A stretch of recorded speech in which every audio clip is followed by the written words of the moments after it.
Hello and welcome to the Emmy Awards. I'm your host, Emmy Cardinale, and this is my podcast where I talk about what I've been watching or rewatching once a week. If this is the first episode of mine that you stumble upon and you enjoy it, please feel free to follow me wherever you listen to podcasts so you can get notified when I upload a new episode. Like and subscribe if you're listening to this on YouTube, all that good stuff. Honestly, listening is more than enough. Like, I cannot thank people enough for listening. I've been doing this for like 4 years. This is my 149th episode. So next episode is going to be my 150th episode of this podcast. And that's like genuinely crazy. So thanks for listening. It really, really does mean a lot. So as the title suggests, this episode is going to be about the Pitt season 2, episode 9. Now I have notes. This is not a structured recap. I do have notes, but like I'm gonna be kind of jumping around. Like there's some patients who like we see multiple times, but I'm just kind of gonna talk about them and then move on to the other patient. Like it's not gonna be super chronological, but I am gonna try to cover most of the things that happen in the episode. I have been covering the Pitt. I did a big episode for episodes 1 through 7, and then episode 8 I covered last week. This episode, because I'm done with my traders coverage, I may have some time to fill. Like I'm going to ramble about the Pitt. I might end up talking for an hour. If I end up not talking for an hour and I feel like I run out of things to say about the Pitt, I will probably share my thoughts about Love is Blind. Timestamps are in the description. So whatever the title says, if Love is Blind's in the title, then that means I got to it. If Love is Blind is not in the title, then that means that I had a lot to say about the Pitt and I didn't need to fill space with anything else. So, but I like my episodes to be about an hour long. So I do have thoughts about Love is Blind season 10. So if I need to fill a little bit of space, I will be talking about that. I don't have notes about it because the way I take notes for my podcast is I watch the episodes one time through just to enjoy them. And then I rewatch episodes and take my notes that way. And I genuinely did not want to rewatch anything to do with Love is Blind season 10. The only way that I will rewatch it is with Dr. Kirk Honda on YouTube because I appreciate his commentary. So like on my own, I don't want to rewatch it. I'm so sorry. I don't want to rewatch it. It was quite unpleasant to watch. Okay. And the novelty of like, I was super excited because I went to college in Ohio. And not only did I go to college in Ohio, I went to college like 15 minutes from Mount Vernon, where one of the contestants lived. So when she kept talking about Mount Vernon, they kept talking about Mount Vernon, Columbus to Mount Vernon. The guy doesn't want to move to Mount Vernon. I was like, I know Mount Vernon inside and out. It hit very close to home in a very nostalgic way. Suddenly I was like, I should go to my 5-year college reunion. Maybe I should actually go back to Ohio. And that kind of wore off to the point where now the nostalgia isn't carrying it for me. But anyways, moving on to the Pitt. Timestamps in the description. So again, if you care about my thoughts on Love is Blind, if I get to that, if not, maybe I'll talk about it next week. I don't really know. Now that the traders is over, I kind of feel like I have a bit of a gap in my time. But by the time like next week rolls around, Secret Lives of Mormon Wives, that season will have dropped. So I'll probably talk about that next week along with season 10 or season 2, episode 10 of the Pitt. So I have some things to talk about to feel like I'll be fine. And then before I know what the Bachelorette season is going to be on, and I don't know how much I'm going to be recapping that, but I'll play it by ear. Anyways, so the Pitt season 2, episode 9, Robbie kind of checks base with everybody if they have any concerns. Mohan says med orders are not coming up from the pharmacy. They find a solution for that. Langdon can't find the clipboards. Robbie explains where they are, and they can't move the clipboards completely, like take something else to write your notes. I don't understand any of the medical jargon. I'm sorry.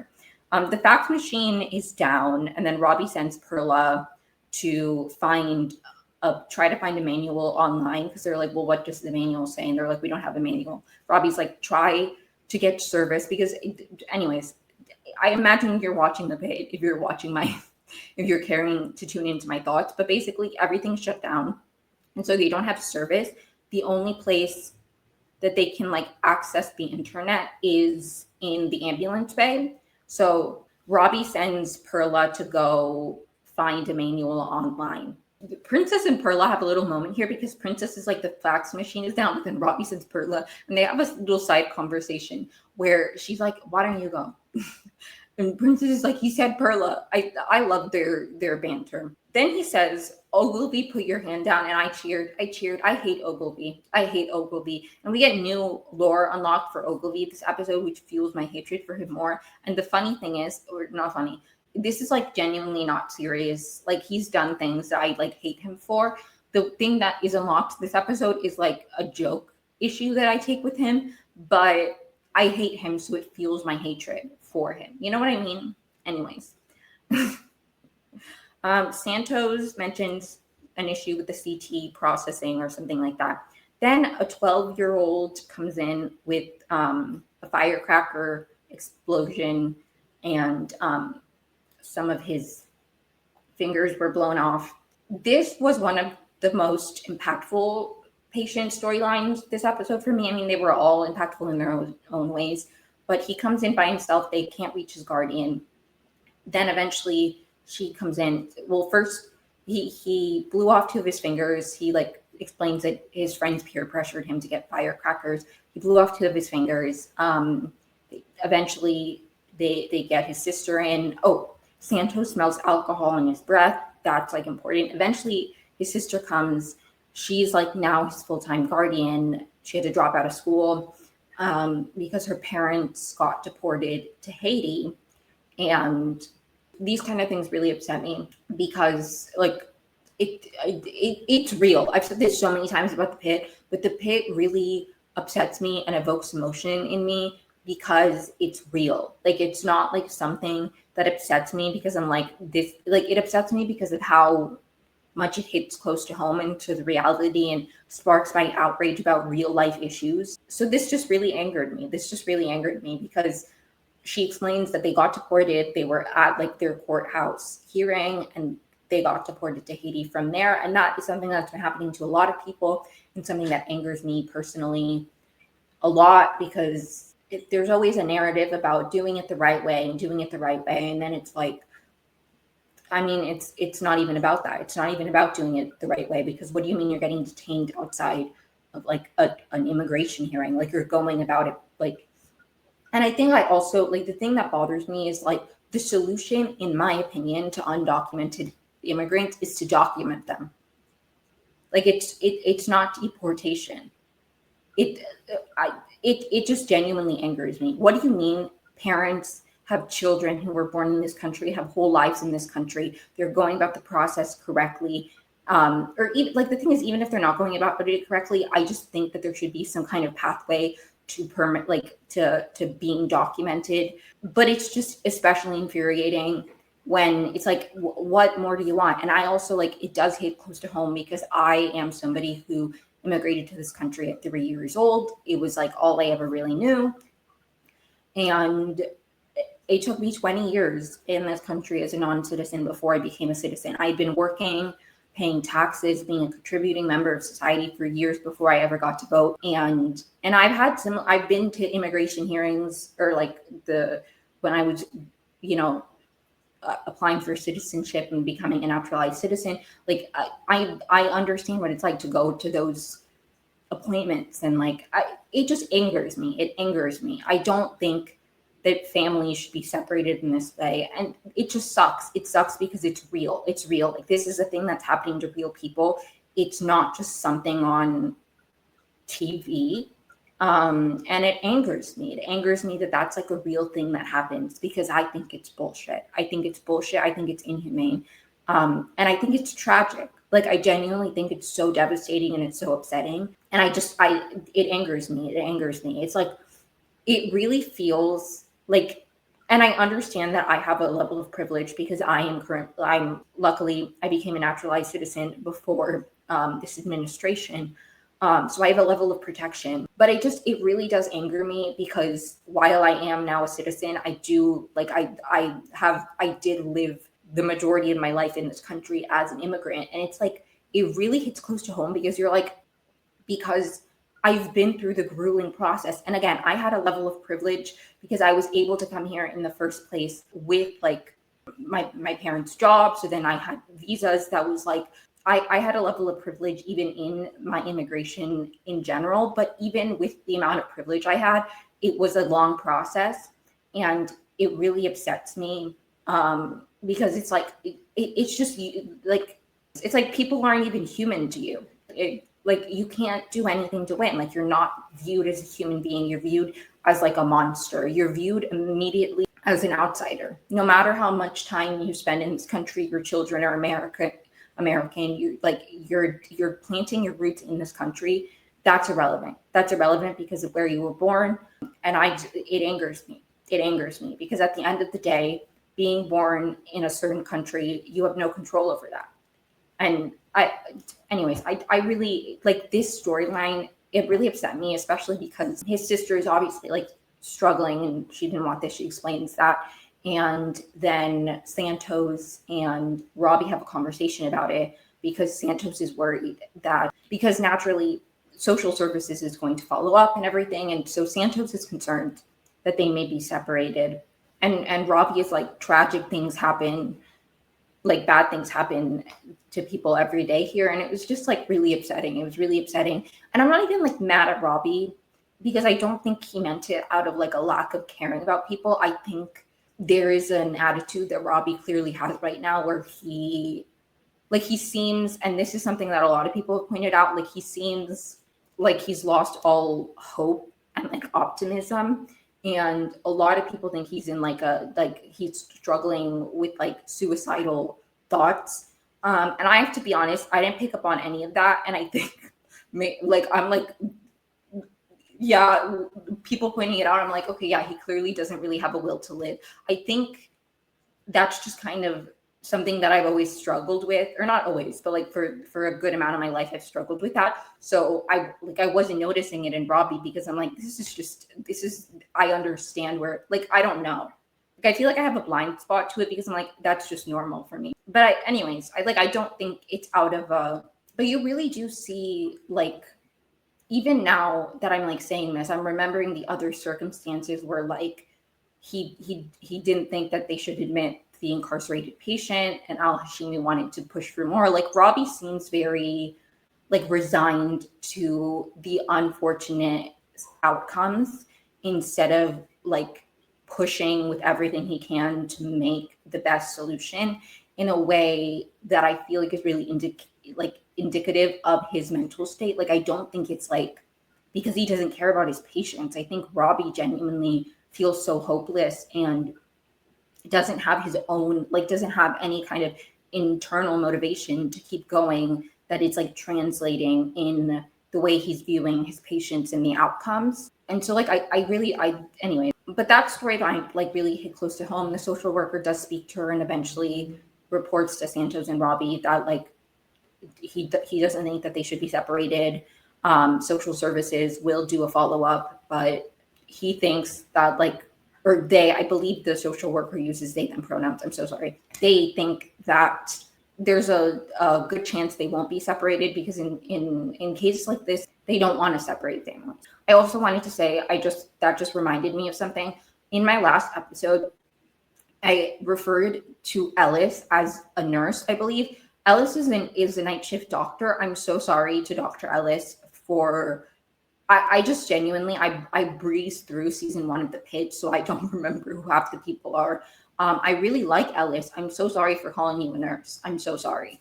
Ellis is a doctor. That was like I was really mad at myself for doing that. I believe I only like referred to her as a nurse once, but still, I just need to clarify she's a doctor. I know that now. I apologize for my mistake. The patient with blindness who Al Hashimi had given a medication to last episode and Mel was monitoring.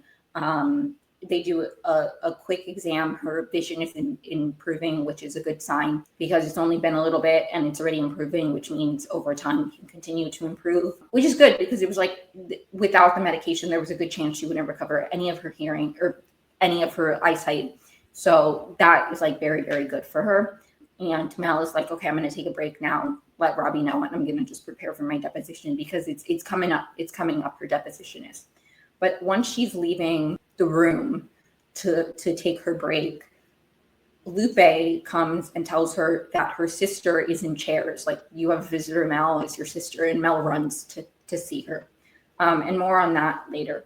In triage, we have some few people we meet who come back later. There's a furry with heat exhaustion. And then there's a patient with PCOS who's experiencing a lot of pain. Well, first it was like the McKay went to see her because she had abdominal pain, but we find out she has PCOS, and she becomes a patient later. More on that later. So back to Becca. Becca has a stomach ache, and the doctor at her like residential care facility, I don't know. She lives in a facility for like full-time care. So Mel isn't her like sole caretaker, because Mel was her sole caretaker because both of their parents passed away. So now she's in a residential care facility, which is why Mel moved to Pittsburgh, which was established in season 1. Anyways, the doctor at that facility where Becca lives is, or maybe, I don't know if she lives there actually. I think she probably lives with Mel, if I'm remembering correctly, but she's just there during the day. I don't really know. I'm so sorry. I don't know. But anyways, the doctor there is out for the holiday. So that's why they're here, and Mel brings her back, and she's really, really stressed out the whole time about the stomach ache. She's like explaining like, we're going to do this, and Becca's like, I've been to a doctor before, and Mel is clearly very anxious about the stomach ache. She's like, the stomach ache could just be a stomach ache, but it could also mean this and this, and she's like really, really worried that the stomach ache is something more severe. And I can't really blame her, because when I saw that the stomach ache that was mentioned a couple episodes ago was coming up again, and her sister was going to be in the hospital, I also thought it was something more serious. And who knows? Right now, it doesn't seem like it's anything. Like, right now, it seems like hopefully that wasn't the point of the storyline. Like, hopefully that's not what's going to happen. But I, too, was worried. So I understand Mel's stress, okay? And I also was like, Mel's about to do her deposition. Her sister's here. Mel can't catch a break. Mel cannot catch a break. And I think especially, like now knowing the context of the trial or lawsuit, not trial, they're not on trial, but like of the lawsuit, the malpractice lawsuit, being the kid who had measles and his parents were suing because them delaying treatment, like the parents delaying treatment led to, I'm like, your kid would have died probably. Why did your kid get measles in the first place? I need to calm down again, but it's just like, this kind of thing really, really angers me, because it's like, you neglected your child, in my opinion, and now you're blaming other people for your child being neglected. And I'm not saying that the child may not have had long-term impacts, even if they did the spinal tap sooner. I just, why are you delaying?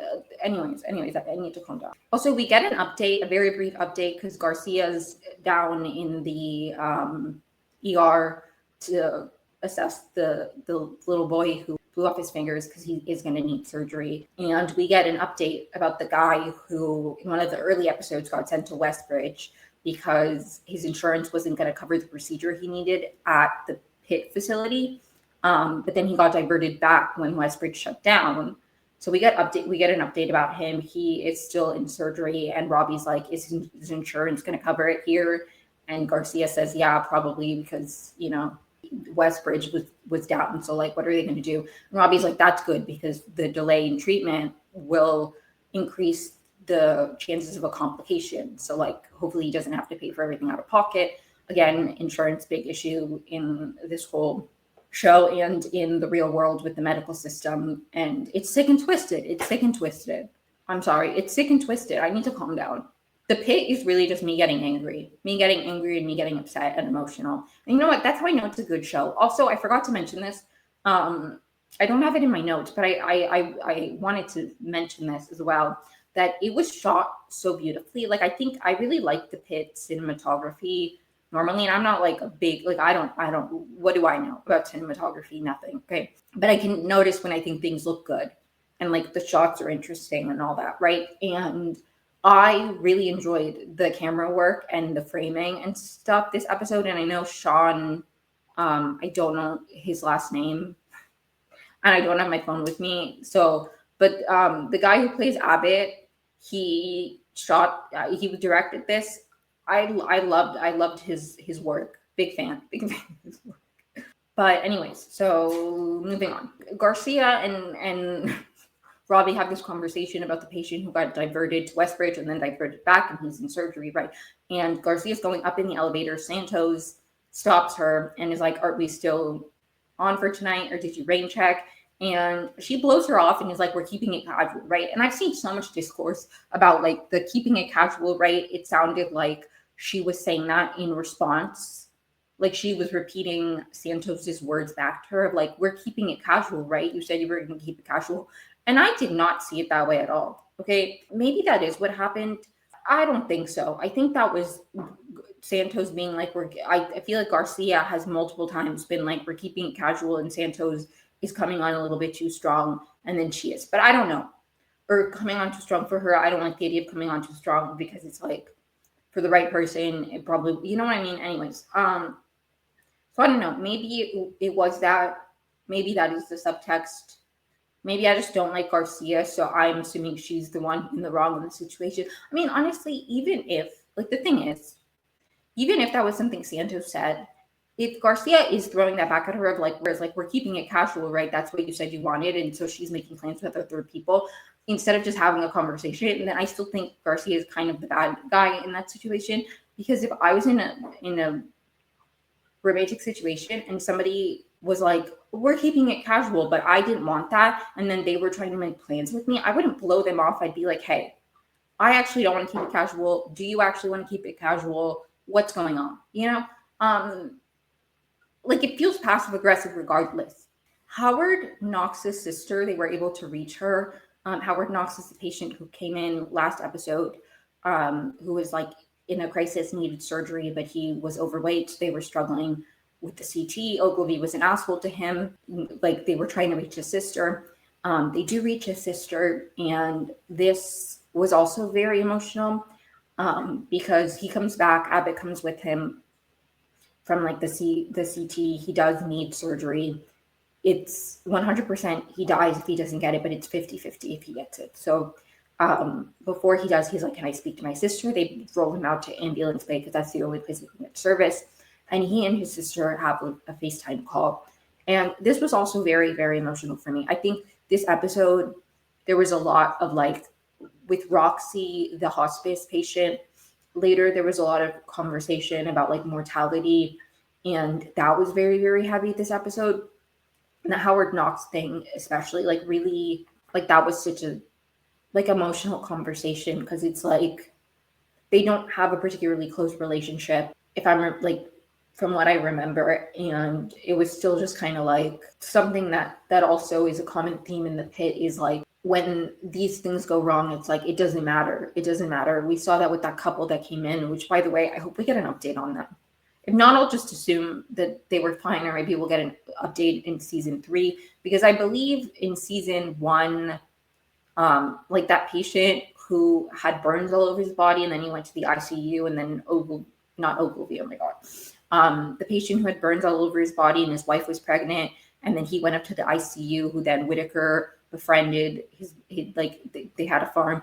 I don't know if we got closure on that until this season. So maybe we'll never find out about that couple that came in with the car accident. I mean, the wife needed surgery because she was bleeding internally, and then he recorded a message for his wife. I don't know if we'll ever get closure on that, but like this has been a theme multiple times with people being like, it doesn't matter, like the little stuff is irrelevant in the face of everything like big that we're facing. It was really emotional, and I'm glad that Howard Knox got that call with his sister. I hope he makes it. I know he's a fictional character, but I get really attached to people on the pit. I still want to cry thinking about Louis. So like, you know what I mean? Like the pit does that really well. Princess wins the bet for like the board, right, of why things were shut down, and then she and Perla have a little side conversation and tag along where Perla's like, I know you got insider information from Westbridge, and she's like, how much to keep quiet, and they agree to split it, and it's like they're so funny. They're so funny. I love them as a duo. The patient with PCOS, they do a transvaginal ultrasound. Well, first they're like asking her how long she's been diagnosed, and she said that it took a while to get diagnosed. And McKay's like, it takes a while sometimes, and she's like, that's like an excuse for lazy doctors. they just don't want to listen. Like a lot of you guys don't want to listen to us, especially if we're women of color. And then she does a transvaginal ultrasound, and everything seems okay for now. They stabilize her, and then Whitaker is like, should we just discharge her with meds? And McKay's like, maybe we shouldn't. Like, that's probably what every doctor that she's had before has done. Maybe we should keep her around for monitoring. The pain was really severe in triage. She said it's been worse than it was worse than it's ever been. Let's keep her and make sure she's good. And that ends up being good because one of her ovaries is twisted, and so she needs surgery, and because she was there, they were able to catch it, and hopefully they can save the ovary. And it was like a very not nice moment, because obviously this woman's in a lot of pain, and it's really another reality of healthcare that people are often not listened to and not believed. And Black women, specifically Black Americans in general, have a complicated history with the medical system, but Black women specifically, like infant mortality or like pregnancy complications, I believe, are significantly higher with Black women because their pain isn't taken as seriously, and all of these very real racial disparities that exist in the healthcare system in the United States. So it's like unfortunate that she's experienced that, but it's good that McKay like took that feedback and listened, and they kept her and hopefully prevented something worse, or like she was home and then the pain would have been like I'm glad that it like she stayed and she got some better treatment than maybe she would have gotten in the past, because she was able to speak up for herself. And McKay didn't receive that as a critique or like in a combative way. She received that and she heard that and she took that as feedback, and she was like, let's not treat her like doctors have treated her in the past, instead of being defensive and being like, well, I'm not treating her that way, why is she taking it out on me? And so I think that's very good of McKay. Then there's a patient, this is where the Ogilvy lore, there's a patient who has kidney stones, and Ogilvy says something and he corrects him, and he's like, I said another, which means blah, blah, blah, blah. And then he's like, sorry, I'm an English teacher. And Ogilvy says that he's triggered because his dad was a high school English teacher. And I was an English major in college. So like another reason that my vendetta against Ogilvy grows stronger and stronger. He hates English majors or teachers. I was never a teacher, but like, I feel camaraderie to this man with the kidney stone. So I hate Ogilvy. This is like a silly reason that I don't like him. I have solid reasons that I actually don't like him, but the fact that he did say something about how he doesn't like English teachers English teachers changed my life for real. I took a class in high school that literally made me be like, I definitely want to go to college for English.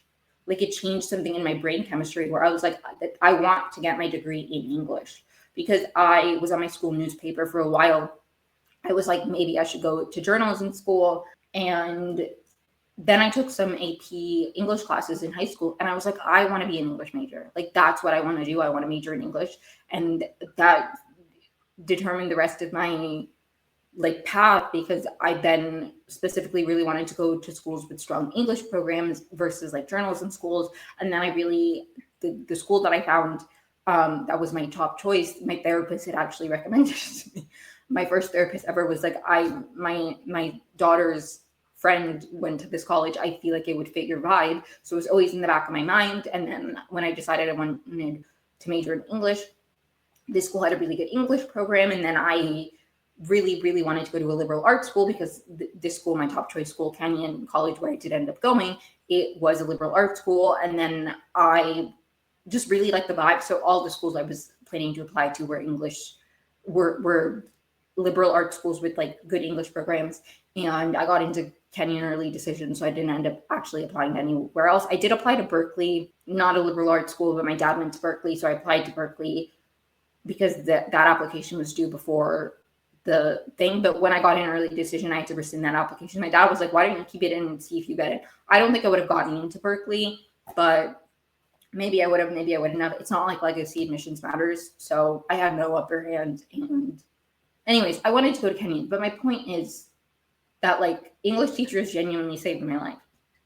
So, and changed my life forever. And also, fun little Emmy lore.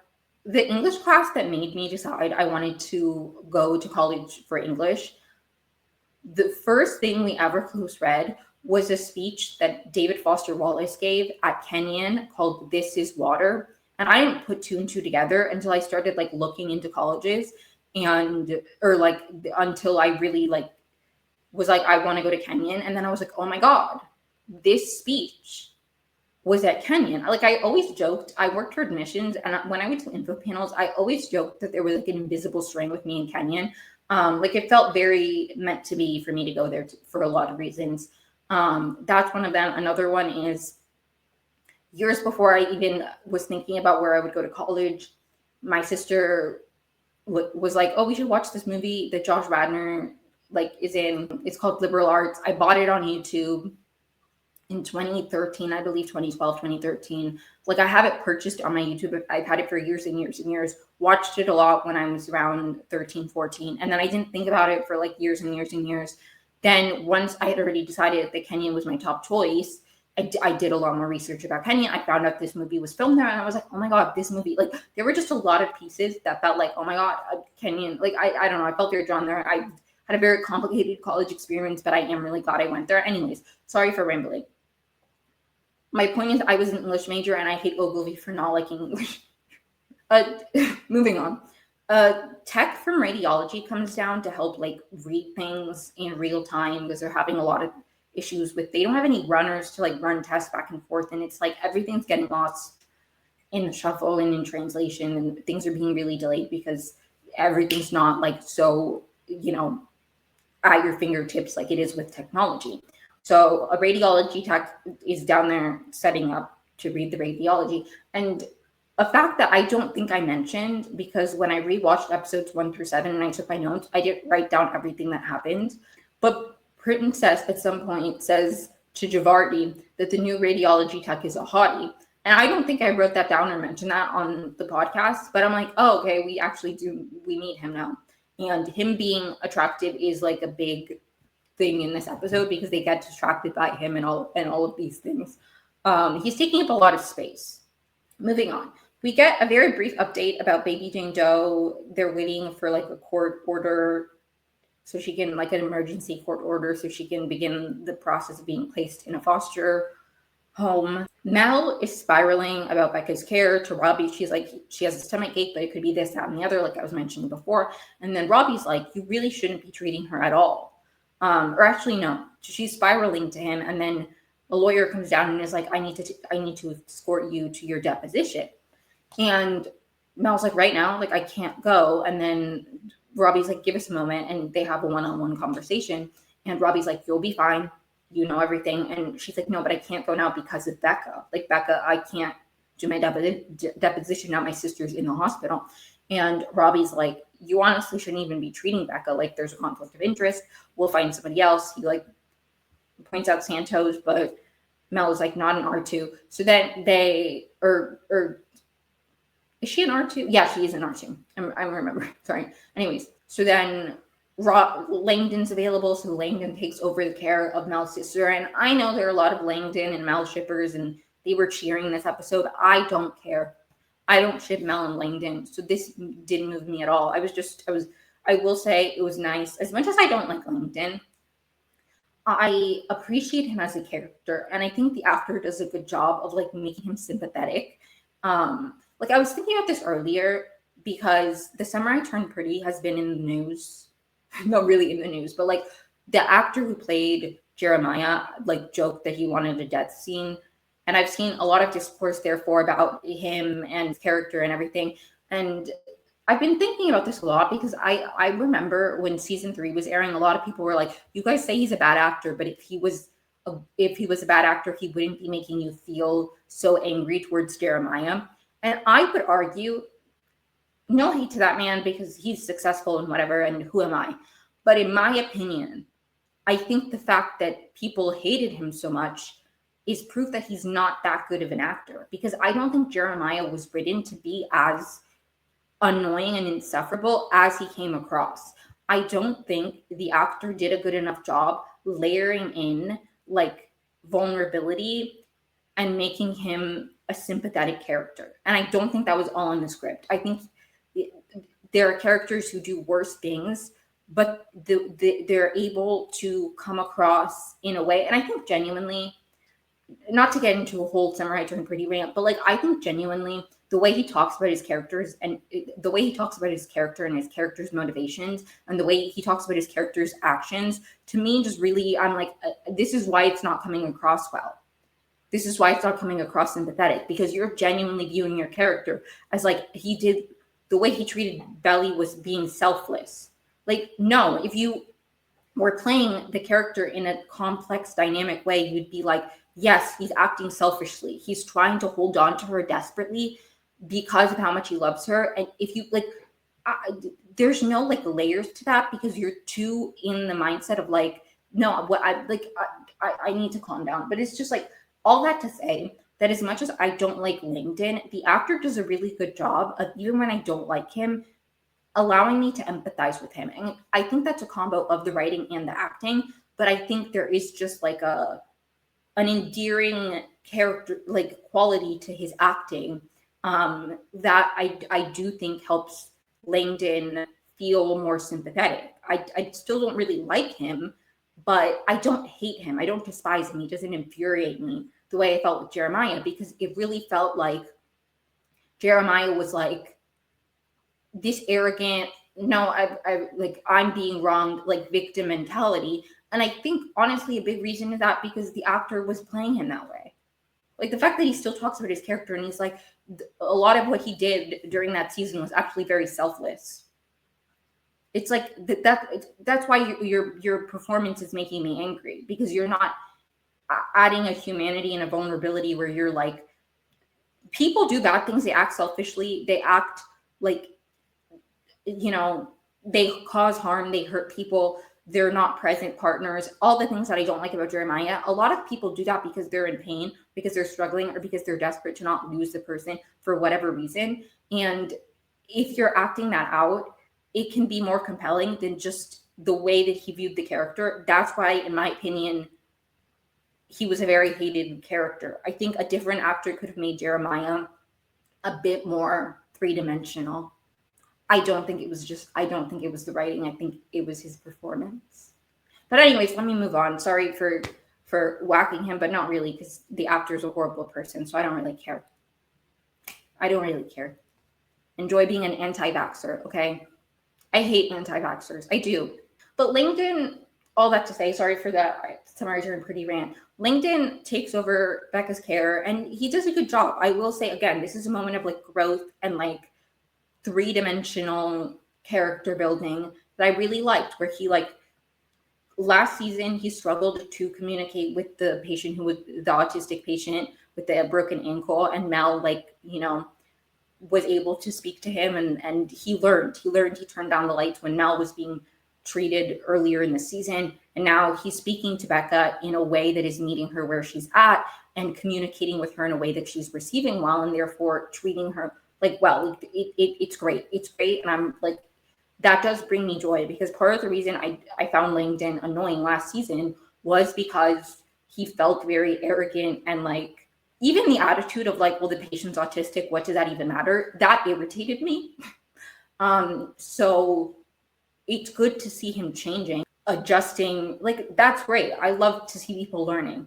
Like, for example, Johnny and the way that he treated the deaf patient by speaking directly to the interpreter, even the way Santos treated the deaf patient, those things bothered me and they really irritated me. And I would hope that if in the next season we have another deaf patient, they don't treat the patient the same way that they treated Harlow.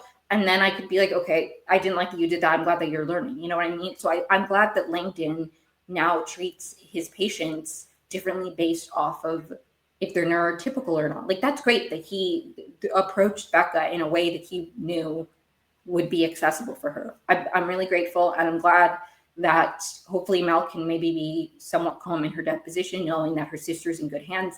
It does not appear based off of the original, like the initial intake, that it's something particularly severe. I think it's probably like a UTI. It like hurts to pee. So hopefully she will be okay. But I don't really know. I'm not going to be like calm about Becca until we're out of the ER with Becca. I'm gonna be worried the whole time. The radiologist, the radiology tech, he's in the way. A bunch of people are like distracted by him because he's attractive, and they're like fascinated also by the technology because he's saying something about wet reads, and they're like, "What's that?" And he explains that back in the old days, film was developed in dark rooms. I know all of that. Okay, you don't need to lecture me. But anyways, he's in the way and he's distracting people, which like that's not really his fault. Okay, what is he doing? He also like not that he's ugly, but like it's just like everybody in the pit is kind of attractive. Where it's like that didn't move me at all. That didn't move me. Like he's cute, I guess, but it's like you're all very attractive. He isn't like I don't know.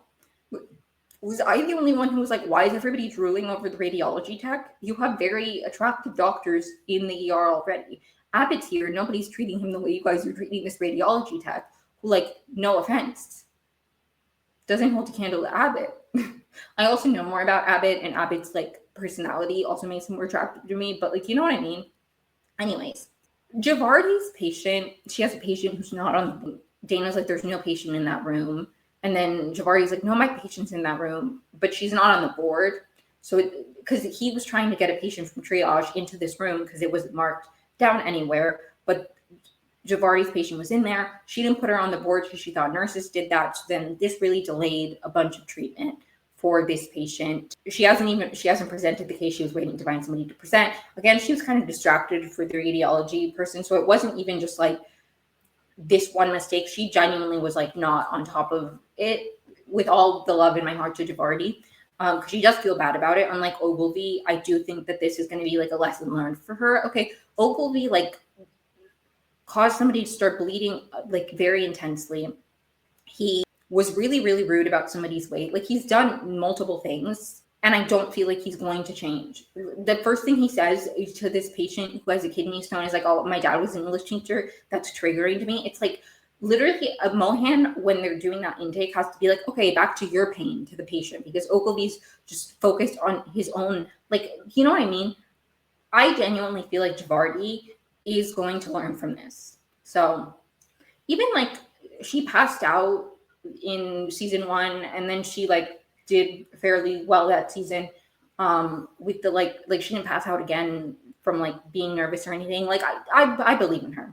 I believe in her. But this was a moment where she did kind of mess up, okay? Because they go to check on her. It took a while to see her because she hadn't presented the case, again, because she was kind of distracted. Then once they see her, she's in critical condition.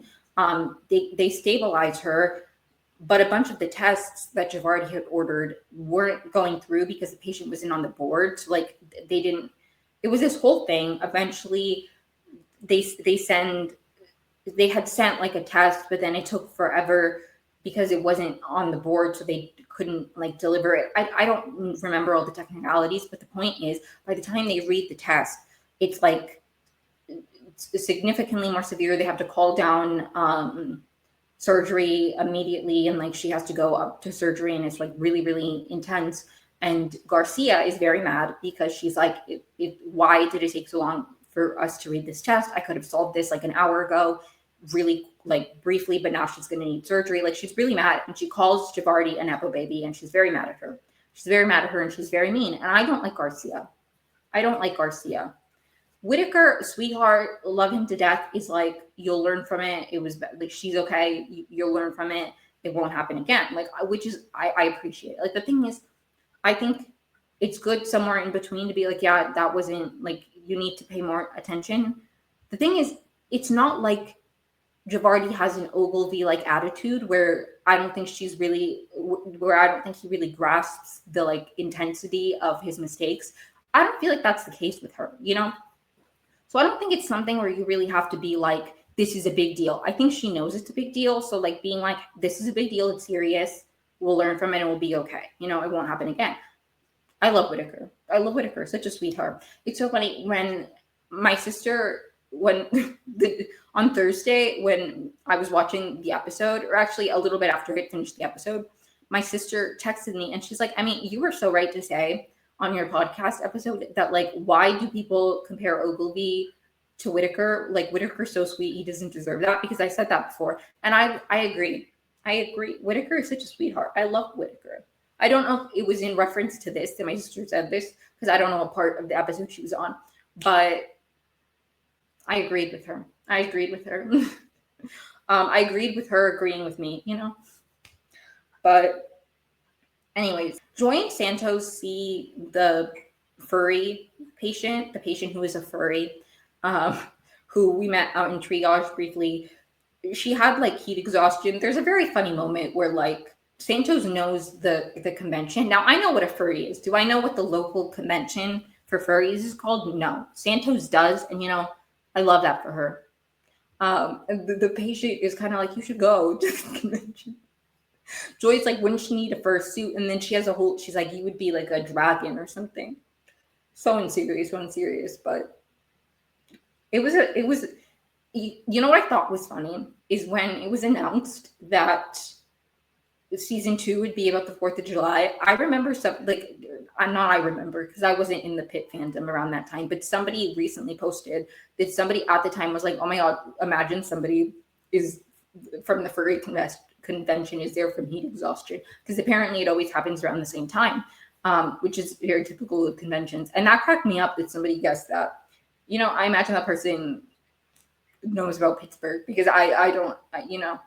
Anyway, Mohan and McKay have a conversation about, Mohan talks about a patient of hers that comes in routinely to get like a same test. I believe I mentioned him earlier. And Mohan is like, I realized that like, I think he's lonely, and it made me realize my mom's lonely. Like, that's why she's going on this cruise with this guy she barely knows. Like, she's lonely.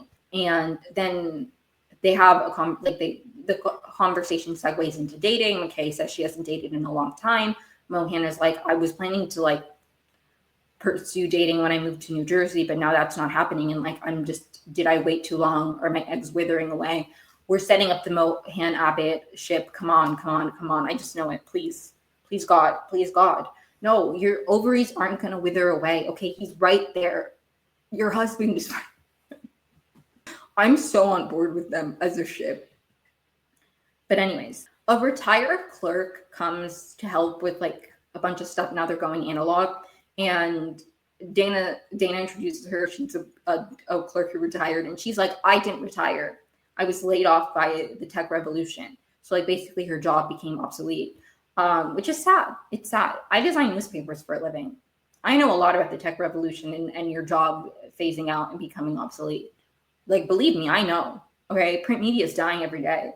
We still have like readers, obviously, but I'm like, is there going to reach a period where like nobody reads newspapers? Right now, we still have people who read newspapers, but it's like there might be a generation who's never read a newspaper, so then they never think to read newspapers, and then those people like once. Anyways, I can't think about that. That's why I have this podcast. Okay, it's my safety net. So when newspapers die out, I say that. I make no money on this podcast. I've been doing it for 4 years, 149 episodes, gotten me nowhere. But you know what?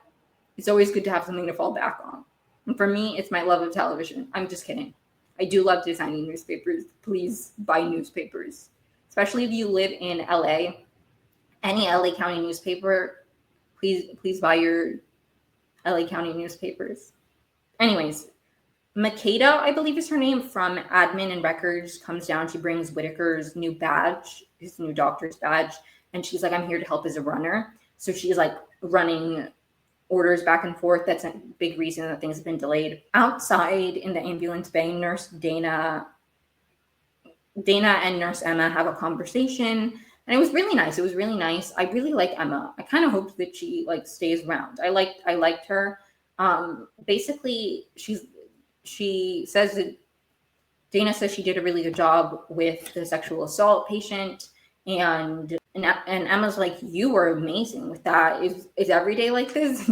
Dana's like, minus the cyber attacks, yeah, kind of. And it was just nice. It was nice. I like their dynamic, you know, like somebody who's been there, is well seasoned, has a lot of experience, and then somebody like it's their first day. I really like the dynamic and the juxtaposition and what they're learning from each other, and It's beautiful. It's beautiful. I really like their dynamic. Roxy and McKay have a conversation earlier in the episode. I believe she like explained how much pain she was into her husband, and then at this point, she and McKay have a conversation one-on-one. And this was very, very emotional. It was like about mortality, basically. It was because McKay says she's seen a lot of death, and Roxy's like, I've never died before. And it's just, it was a very, very, it's a very emotional conversation, very much going back to what I've been talking about with Roxy of like, it's a very heavy thing to be in so much pain and also be facing your mortality when you're leaving behind kids. She says at some point, she's like, why it feels like a cruel joke that like I got this beautiful life just to take it away from me. And it really is just this thing where it's like at the end of the day, like that's just such a hard thing to face. I don't have anything eloquent to say about it because I feel like I'm still young in my, and I don't mean young in terms of my age, I mean young just in my experiences with grief and loss. I had some family members die when I was young and I didn't remember them. But then the first family member that I really lost that I remember was like my grandfather when I was in high school. And the first person that I really lost that was like close to me was my uncle a couple of years ago. So I feel like I am still very new to grief and mortality and like this idea of like, I think I also have a very like, and maybe a lot of people who have like suffered with depression and suicidal ideation understand this, but I've always had a weird relationship with like my own mortality because I've been suicidal for so much of my young life that the older I get and the more I want to be alive, the like this genuinely like hits me in a way that it wouldn't a few years ago. It's just like a really heavy conversation. I can't really articulate my thoughts, and I got distracted because I had to move something out of the way because my cow was making a lot of noise. But I have a like I've always not I've always, but for a long time in my life, I thought about dying, and because of that, like I just can't imagine facing my mortality in this way because I've always viewed my mortality and dying through an I don't want to be alive like lens where I can't imagine facing mortality of like I really don't want to leave right now. It's a very, very emotional conversation between McKay and Roxy, and her storyline has been very, very emotional. Okay, moving on. My apologies. Robbie and Abbott then have a conversation, and this is again, I didn't clock that people were like, oh my God, Robbie's suicidal. I didn't clock this, but this and then him later saying to Whitaker, if I don't come back, you have a sweet, like, bachelor pad. I'm like, oh my God, I totally see it. I totally understand why people are like, I get it now. I see where you're coming from. I think I just very often in my life have been like, well, if I don't come back, or like, I always think about like, if I die, like, who will take my cats? All of these things. Like, I'm always thinking about dying. So I think I didn't clock the fact that he's maybe thinking about dying. You know what I mean? And I know that feels like counter. I don't think so because I feel like I explained that like I've never viewed dying and my mortality from like the lens that Roxy's clearly experiencing it as is like I'm going to die and I'm in a lot of pain and I'm leaving behind this great like that's an experience I've never had. Just because I've thought about dying a lot in a different way. I just want to be clear. Anyways, sorry. Who cares? I didn't mean to get super deep, but he has a conversation with Abbott where Abbott is like, I really like her about Al-Hashimi, and he's like, you're leaving your ER in good hands or something along those lines. Or Robbie's like, I hope I'm leaving my ER in good hands or something along the, anyways, I don't remember who says what, but I know at some point Abbott's like, you're really doing this. And Robbie's like, I've taken vacations before. And he's like, name the last one. And he's like, point taken.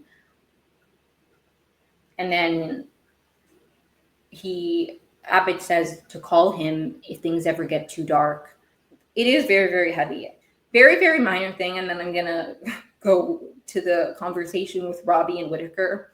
But Joy notices something on the x-ray and points it out to the radiology tech.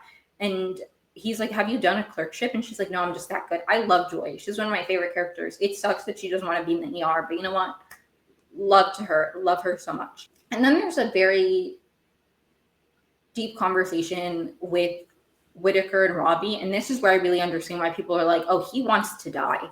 Because he asks Whitaker if he can house it. Well, first they have a conversation about boundaries because, and Whitaker's like Santos told you about, you know, the patient who he has a relationship with. It's not a relationship, but like, anyways, they talk about boundaries. And then Robbie's like, if you want to, like, could you house sit for me? He gives him his new badge, by the way. I forgot to mention that.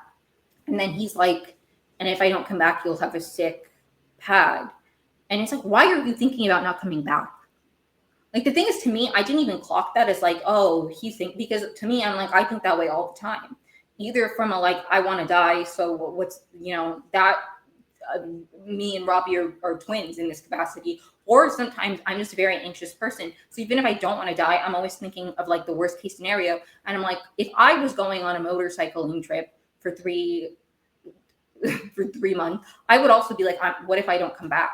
Not like, maybe partially in a passively suicidal way of like, again, because I feel like and maybe other people who experience this understand the way I view like dying, like that Hamilton lyric where it's like, I imagine that so much it feels like a memory. Like, that is a lot of the times how it feels in my brain as somebody who has experienced like being passively suicidal for a lot of my life. I'm luckily not like actively suicidal in the way that like I have been in the past. It's just very often I do have these thoughts of like, anyways, I don't need to get into my whole like mental health issues. Whatever. My point is, I didn't clock it this way, you know, but I understand what people are saying. That's how I know I'm mentally ill, because I'm like, Robbie's saying, what if I don't come back? I'm like, I think that way too. Twin. Like, that's normal. It's not normal. It's not healthy, but like, it's normal for me, you know? It's not like, I'm not trying to stigmatize it. It's just unhealthy, you know? And I love Robbie and Whitaker's dynamic. Don't understand why people ship them, but I love their dynamic. The episode ends with Donnie is taking the patient in the furry suit out, like showing her out. And then when he's in the lobby, there's news, a water slide collapsed. And he's like, fuck, and they're all coming to us. And so next episode, big water slide collapse. That's going to happen. Main takeaways from the episode, very emotional. Started off upset, still upset. The Pitt is such a great show. That's my main takeaway. The Pitt is such a great show. It's just such a good show. It's such a good show. So my brief thoughts on Love is Blind season 10. One, so unserious that they had to do the entire state of Ohio because one city no one city in Ohio was interesting enough. Like, so unserious. Second thought, whoever is casting these shows needs to leave. They need to leave. Like, the fact that Vic and Christine were very clearly a couple, or honestly, not even just the casting. I think the production of the show is a huge issue. Like, the show has potential, and then it's produced in a way where it's like, why did you make that decision? Even like the storylines they choose to focus on. I've complained before of like, there was one season where we focused so much on one couple in the pods, and then they didn't end up going on the honeymoon at all. And I'm like, why? Like, the editing and the producing of the show is very, very confusing to me. The men on the season, horrible. Vic, obviously, I'm not talking about you, sir. And I think there might have been one other guy who was like fine. I don't remember his name. The one who was with Brie, he seemed fine. Connor, I have no negative feelings towards Connor. I don't have particularly positive feelings towards Connor, but Connor seemed fine. No hate to Connor. Mike could have been okay if he wasn't so pushy about the kids thing. The thing is, at the end of the day, they should have just never gotten engaged. Like, Mike and Emma, because it's like, I'm sorry. I'm somebody who, like, I would maybe consider myself more in the Emma category, where it's not a hard no for me when it comes to kids, but it's not a yes in any capacity. And the only reason it's not a hard no for me is because, and I've thought about this quite a lot, I've never been in a long-term committed relationship. And because I've never been in a long-term committed relationship, I don't know if I was in a long-term committed relationship, I would be like, I actually want to bring life into the world with you. I think I lean more heavily towards no, just because I think parenting is a very big responsibility to take on. And I would want to do it to the best of my ability because I care about children. I would not want to raise a child poorly or not be like the best version of myself I could be, the best parent of myself that I could be. Like, I wouldn't want to parent if I didn't feel like I was fully capable of truly being the best parent that I could be. And I just haven't reached a point in my life where I've felt that way at all, where I feel like I could be a good parent. And I am 26. And like, the reason I say I is just because I have changed my mind about a lot of things and like I've evolved, and I just never want to rule it out. But like, I don't have a desire to have children, especially not at this phase of my life. And I would like for me, it's just like I never know where life's going to take me. So I don't like making hard no's and hard yeses. But I genuinely don't have a desire to have children because again, I would take like I genuinely think that being a parent and raising children and having children is a huge responsibility to take on. And I know like people understand that, but like I feel like it's such a big responsibility in a way that I feel like people are obviously like being a parent changes your whole life, but I'm like, no, I don't think you like if I had a child, like I feel like the way some people treat being parents, I'm like is not the way that I would want to treat being a parent, where it's like, well, I want like if I was responsible for another living human being, especially from birth, why birthed, and I like like I would be so like the early years are super important developmentally. I would like want to like I just there's so many factors. I don't know. Anyways, I just think if you are somebody who 100% I want to have kids, it's something you feel very called to do. You should be with a partner who also feels really, really called to be a parent. Because it's not like you're both like, well, I don't know, maybe if it happens, like you're not both maybes. He is a very strong yes, and you're a I really don't know. That's not the kind of part, like they should have never gotten engaged. And I get it, it's the show and whatever. But like they really should have gotten engaged. He really wanted kids. She was unsure. They shouldn't have gotten engaged. That Chris guy, I really recommend if you haven't, Dr. Kirkonda did a whole deep dive on Chris. Really, really recommend it. Love his work. Dr. Kirkonda, not Chris. I don't care about. I love Dr. Kirkonda's work for sure, for real. But like I don't know. Vic and Christine were the only redeemable part, and they were like barely in it. They were barely in it. Then we had to deal with Alex and Ashley, and I hated them too. I hated the entire thing. Brittany and Devontae was just, it was all uncomfortable to watch. The only part I enjoyed was the times they mentioned Mount Vernon. That was like pure serotonin. Somebody was like Mount Vernon.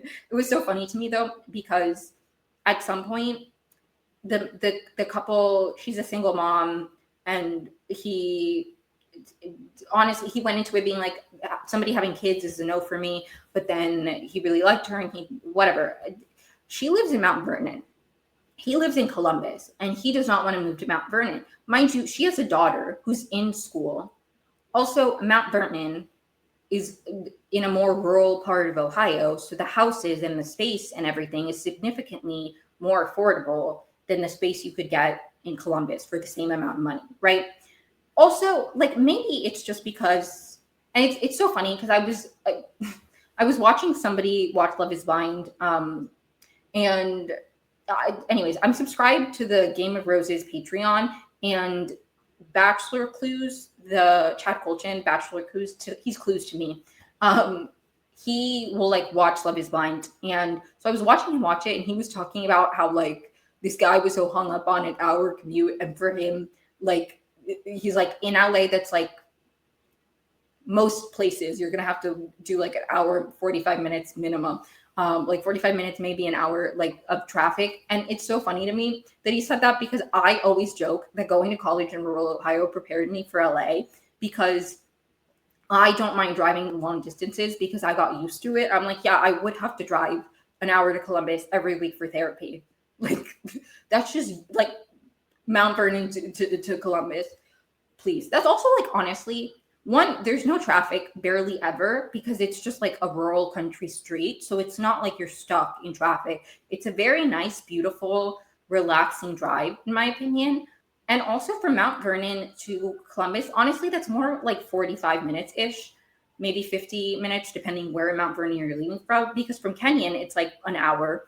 And Mount Vernon was like 10 to 15 minutes from Kenyon.